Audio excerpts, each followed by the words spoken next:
more serene, orderly, and industrious, nor in which higher hopes can be entertained for future constructive service in the advance of the human race.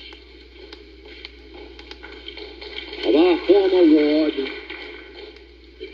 former ward, the Philippines, we can look forward in confidence that the existing unrest will be corrected, and a strong and healthy nation will grow in the longer aftermath of war's terrible destructiveness.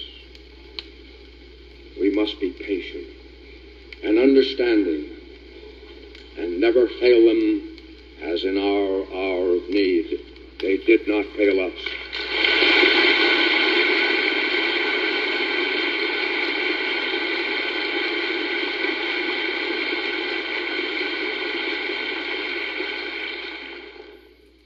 A Christian nation, the Philippines stand as a mighty bulwark of Christianity in the Far East, and its capacity for high moral leadership in Asia is unlimited. On Formosa, the government of the Republic of China has had the opportunity to refute by action much of the malicious gossip which so undermine the strength of its leadership on the Chinese mainland.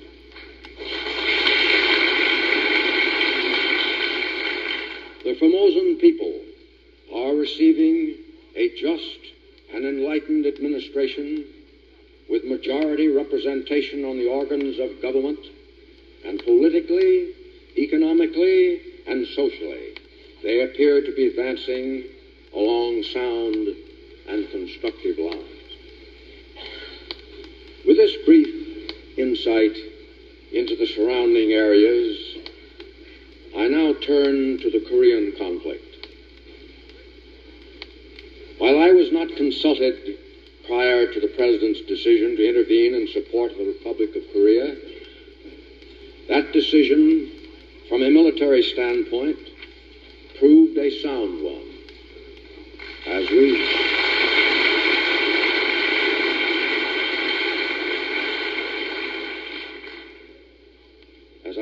proved a sound one, as we hurled back the invader and decimated his forces. Our victory was complete, and our objectives within reach, when Red China intervened with numerically superior ground forces.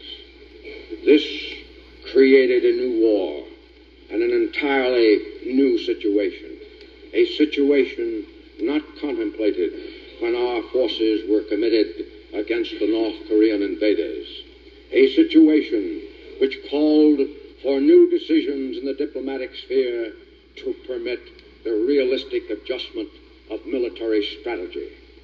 Such decisions have not been forthcoming.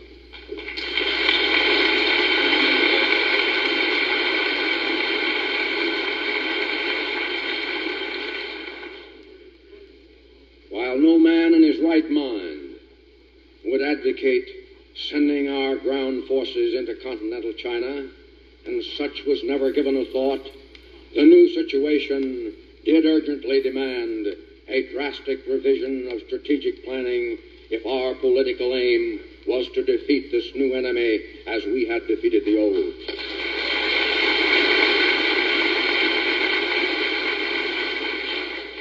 Apart from the military need, as I saw it, to neutralize the sanctuary protection given the enemy north of the Yalu, I felt that military necessity in the conduct of the war made necessary, first, the intensification of our economic blockade against China. Two, the imposition of a naval blockade against the China coast. Three, removal of restrictions on air reconnaissance of China's coastal areas and of Manchuria.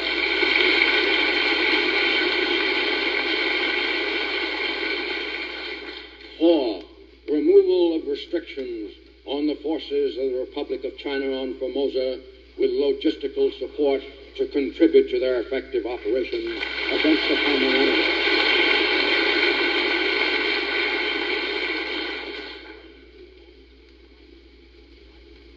entertaining these views, all professionally designed to support our forces committed to Korea and bring hostilities to an end with the least possible delay and at a saving of countless American and Allied lives, I have been severely criticized in lay circles, principally abroad, despite my understanding that from a military standpoint, the above views have been fully shared in past by practically every military leader concerned with the Korean campaign, including our own Joint Chiefs of Staff.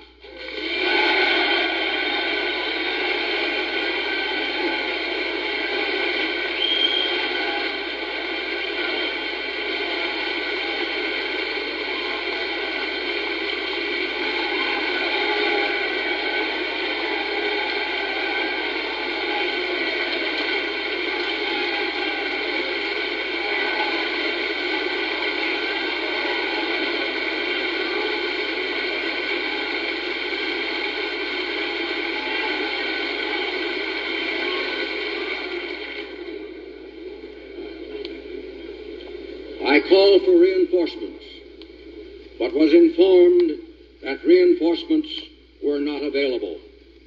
I made clear that if not permitted to destroy the enemy build-up bases north of the Yalu, if not permitted to utilize the friendly Chinese force of some 600,000 men on Formosa, if not permitted to blockade the China coast to prevent the Chinese Reds from getting succor from without, and if there were to be no hope of major reinforcements, the position of the command from the military standpoint forbade victory. We could hold in Korea by constant maneuver and at an approximate area where our supply line advantages were in balance with the supply line disadvantages of the enemy. But we could hope at best for only an indecisive campaign with its terrible and constant attrition upon our forces if the enemy utilized his full military potential. I have constantly called for the new political decisions essential to a solution.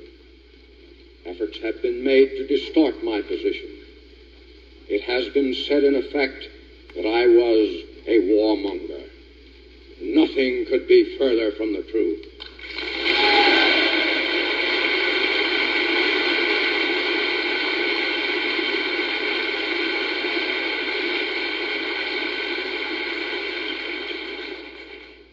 I know war as few other men now living know it, and nothing to me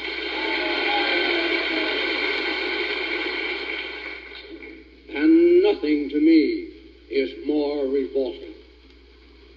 I have long advocated its complete abolition, as its very destructiveness on both friend and foe has rendered it useless as a means of settling international disputes.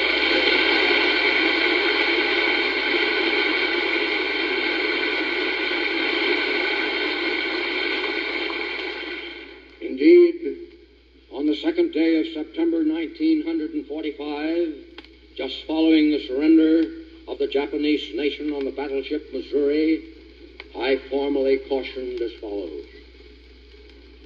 Men, since the beginning of time, have sought peace. Various methods through the ages have been attempted to devise an international process to prevent or settle disputes between nations. From the very start, workable methods were found insofar as individual citizens were concerned.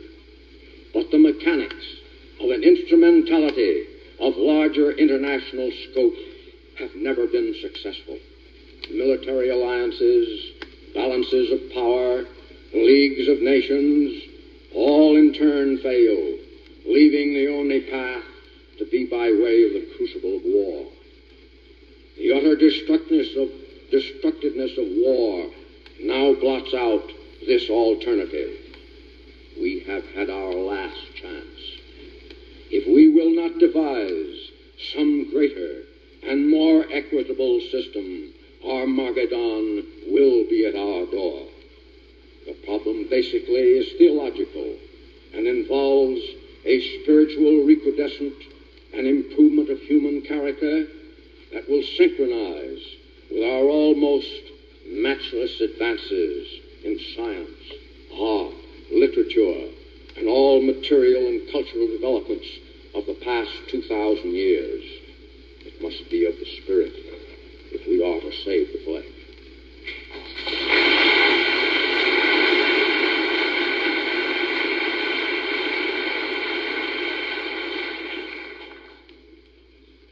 But once war is forced upon us, there is no other alternative than to apply every available means to bring it to a swift end. War's very object is victory, not prolonged indecision.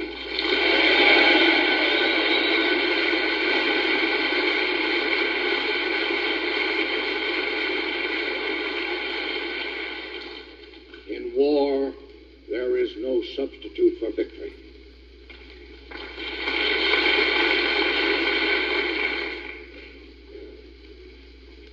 There are some who, for varying reasons, would appease Red China. They are blind to history's clear lesson. For history teaches with unmistakable emphasis that appeasement but begets new and bloodier war.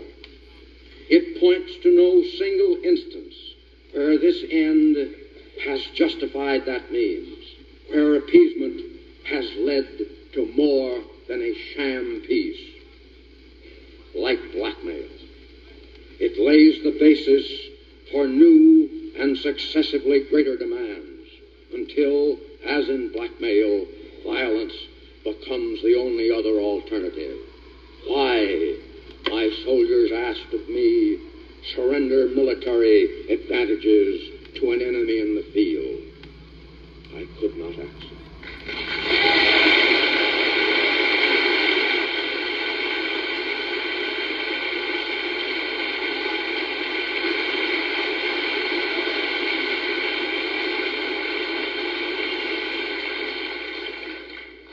Some may say, to avoid spread of the conflict into an all-out war with China. Others, to avoid Soviet intervention. Neither explanation seems valid, for China is already engaging with the maximum power it can commit, and the Soviet will not necessarily mesh its actions with our moves. Like a cobra, any new enemy will more likely strike whenever it feels that the relativity in military or other potential is in its favor on a worldwide basis. The tragedy of Korea is further heightened by the fact that as military action is confined to its territorial limits, it condemns that nation, which it is our purpose to save, to suffer the devastating impact of full naval and air bombardment while the enemy's sanctuaries are fully protected from such attack and devastation. Of the nations of the world, Korea alone, up to now, is the sole one which has risked its all against communism. The magnificence of the courage and fortitude of the Korean people defies description.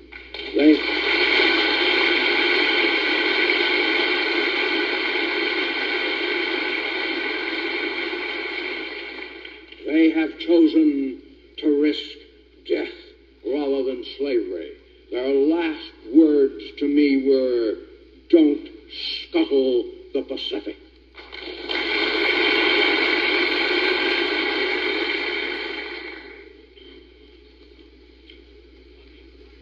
I have just left your fighting sons in Korea. They have met all tests there, and I can report to you without reservation, they are splendid in every way.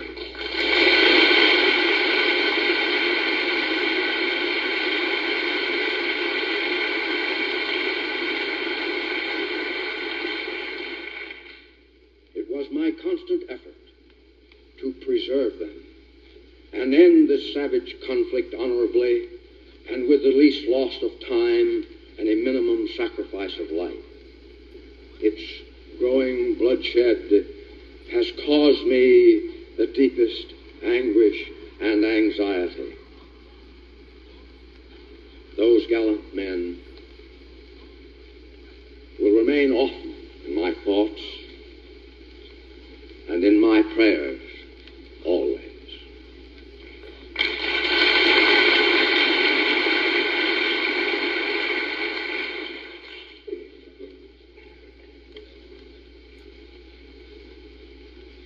I am closing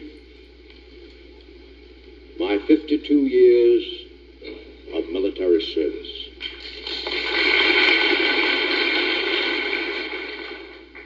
When I joined the Army, even before the turn of the century, it was the fulfillment of all my boyish hopes and dreams.